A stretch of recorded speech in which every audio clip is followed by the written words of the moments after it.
আমার মাথা দিবা করবি তুই হ করবাম তোরে কেউ খুঁজে পাইব না তোরে আজকে আপস ফিরাইয়া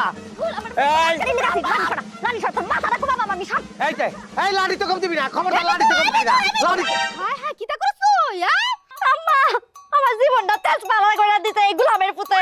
সি এসব কিটা তোমার আপনি নিজে হাতে দেখছেন আমার হাতে একটা লাড়ি সেটা তো নিজের আত্মরক্ষার জন্য তার হাতে বডি আপনি বুঝতে পারছেন না গোলামের পুতে একদম ডং করবি না আমি যদি গোলাম কই সে বিবি তাহলে তার সাহেব কেডা জিগান আপনি জিগান সাহেব কেডা তোরা দুজনে কাজ্জা করে কুমাকুমি করে মইরা যা আমি থাকবাম না যাই আমগা আম্মা আম্মা যাও আম্মা আম্মা আমরা চাই না বাজারে যাই মনে করেন 4-5 কেজি পুরো মাছ আনবো দুজন মিলে কুটলেন তুই যদি আজকে গুড়া মাছ আনো শুন এই যে কেমন ব্যবহার বিতু হ্যাঁ আব্বা তোমার যত মনে চায় গুড়া মাছ কিনে লই যাও আমি রাইন্দা দিয়াম 8 কেজি আনি তাইলে 8 কেজি 8 কেজি আনবা কেমন করে চাই 8 কেজি আনবা হ্যাঁ আচ্ছা আনো যাও তুমি একটা মা